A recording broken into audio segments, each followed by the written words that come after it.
You're a podcast listener, and this is a podcast ad. Reach great listeners like yourself with podcast advertising from Lips and Ads. Choose from hundreds of top podcasts offering host endorsements, or run a reproduced ad like this one across thousands of shows to reach your target audience with Lips and Ads. Go to lipsandads.com now. That's LIBSYN ads.com.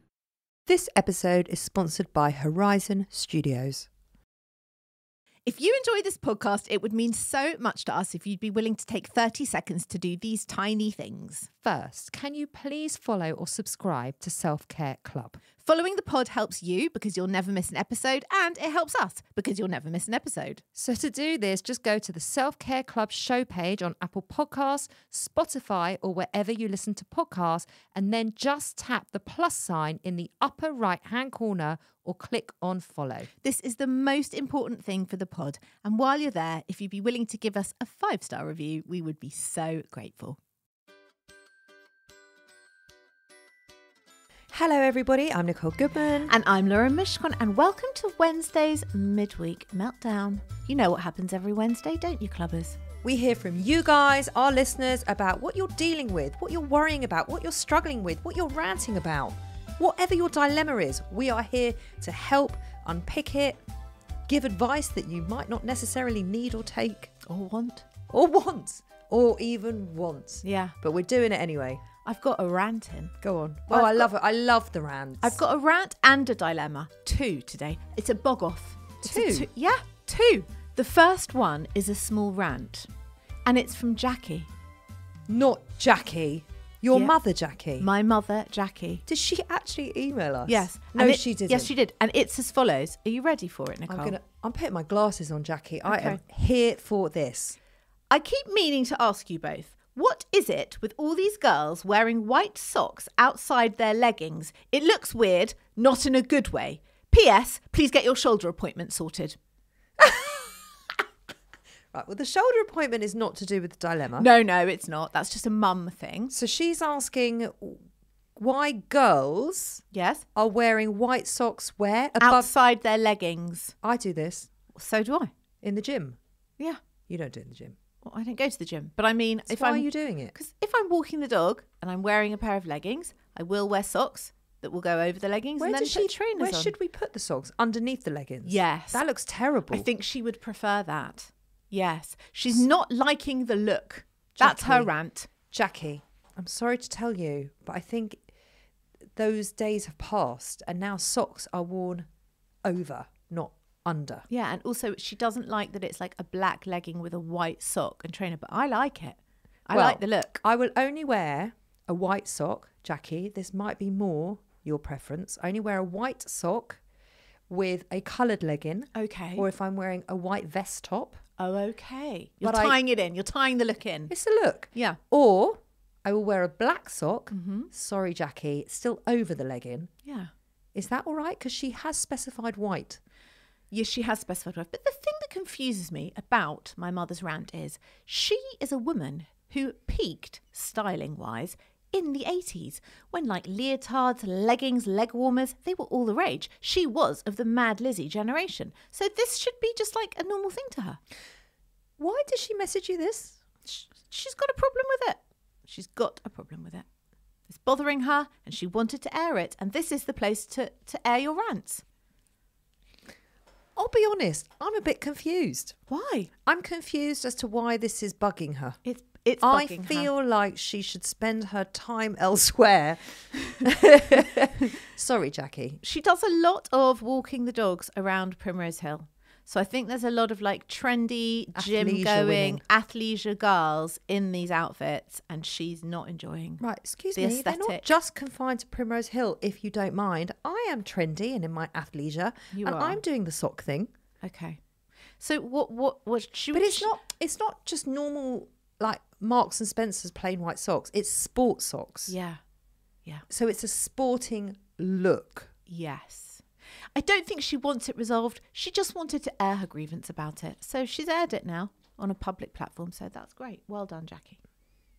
Here's our next question. I'm still confused, but well done, Jackie. Thank you, Jackie, for writing in. Here's our next question. Hi, ladies. I have a dilemma for you, and I'm worried that I sound like a bit of a bitch, which is why I want to keep it anonymous. I love this already. But have you ever suddenly just gone off a friend? This has happened to me recently with a girl in our friendship group. Usually a friendship just fades out, but the way I feel about her happened out of nowhere for me. There wasn't a particular incident to spark it off. She's a really lovely girl. I'm not sure why I feel like this. My only gripe is, there had to be a gripe. My only gripe is that whenever I see her or she's WhatsApping in our group, she's permanently happy. I do know... I do know... Listen. Okay. I do know that this is great, and I am also a positive person, and I like to see it around me. She's thinking it's not authentic. But I have never seen her down or a bit grumpy, and it just feels a bit fake. Yeah. Because I don't know Yeah. how someone can keep that up. Everyone else in our friend group is pretty open and real. And it's not like I can say to her that I don't want to be mates anymore because she's too happy and content. It sounds mad. Has this ever happened to you where suddenly you've gone off someone? Yes, of course. What, suddenly? Well, I mean, it used to happen with boyfriends. Oh, that's the ick, though. That's different. Well, she's got the ick with the friend. Right. The thing is that she's not saying she doesn't want to be friends with her because she's so happy and perky. She doesn't want to be friends with her because she doesn't trust her authenticity and she doesn't trust that she's being real and honest. So therefore, she wouldn't feel safe in her company to be vulnerable and open. I think that's what the issue is. And I totally get that. And I know someone like that. And I really, really resonate here. Okay. Because also, if you're going to be honest and heartfelt about what's going on in your life, and let's be honest, we all go through difficult periods of time, all of us. No one is exempt from that. Doesn't matter how your life is, you are going to find life difficult at some point. But if you can't be honest and open about that without feeling unsafe, that's a problem. I have a slightly different take on it because a sort of similar situation happened to me a long time ago. And I had a friend and something happened to her and she bare face lied to me about it. Like she put a positive spin on what had happened to her. And it was a complete and utter lie. And also the lie was pointless because her telling me the truth would have made no difference to me or her. And I don't understand why she lied about it. And how it made me feel was like, why can't you trust me? Yeah. And feel like you can be honest with me? Because if you don't feel like that about me, I don't know how we can be friends. And it was really funny, but almost like the day I found out, basically she had an accident and she lied to me about how the accident happened. And it was really pointless and odd of her, but she did. And I found out she'd lied about it. And I just thought, well, I don't know how we can really be friends because I wouldn't lie to you about that. Why don't you feel you can trust me? There's obviously something missing that you felt like you had to behave like that. And the friendship it did fade and actually quite suddenly after that. So that's my take on it. Is it slightly the other way around for me?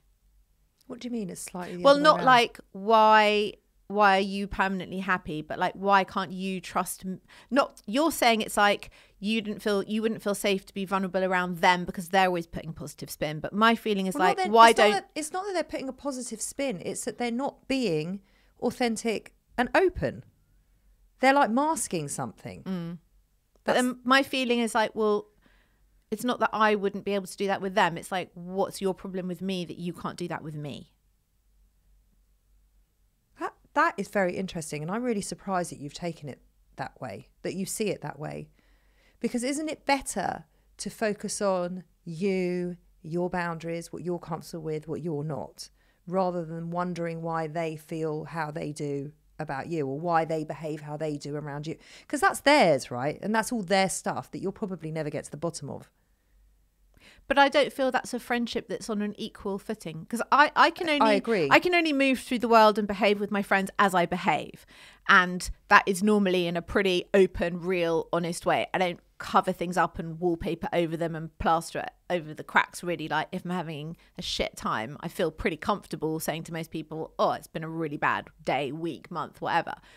But I wouldn't feel like we were on an equal footing if someone didn't feel comfortable in sharing their stuff with me.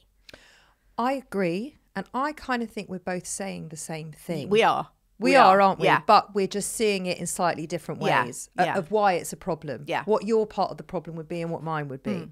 But ultimately what it comes down to is trust. Yeah. And honesty. Yes. And vulnerability. And we've done a whole show on toxic positivity, and it's not great. No, it's really, really shit, toxic positivity. And since we did the show on it and I learned about it and all that research that we did on it, it's everywhere.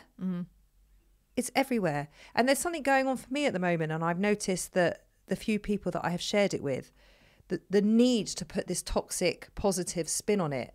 And actually, it's okay to be not okay, or it's okay to have difficult feelings, or it's okay to be upset, or it's okay to be honest. And that honesty to not be positive, it's part of the human experience. Yes. And we have to allow people to not be okay sometimes, because telling me that I'm okay, or telling me that it's going to be fine, or telling me that, oh, but this is, and putting this whole positive thing, that's not helpful. And actually all it is, it's just very diminishing. It is diminishing. And also it makes them, I think, more comfortable, because it's easier to put a nice spin on it than to sit with you in the whatever it is that you may be feeling about it. In the difficulty. Yeah. And if you haven't listened to that show on toxic positivity, go back and have a listen, because it's a really interesting show. It was more interesting than we thought. Yeah, it was. And for me, the most interesting thing was how you can be toxically positive to yourself. And I do wonder in this situation if her friend is doing that to herself, as well as within the friendship group.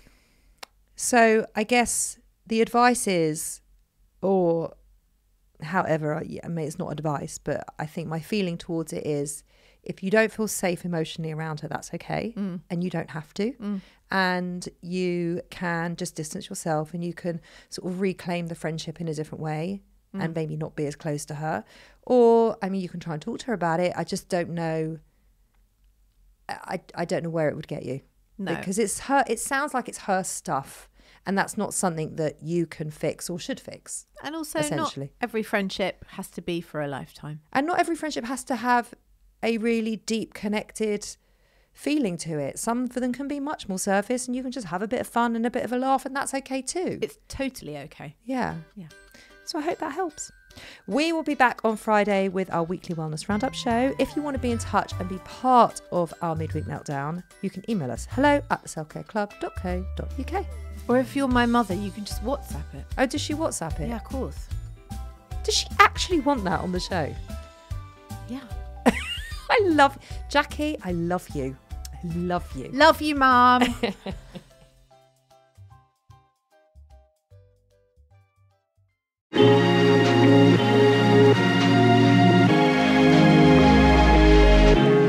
The Motherkind podcast explores how to feel happier, more confident and empowered in your motherhood, even in our world of pressure, judgment and comparison.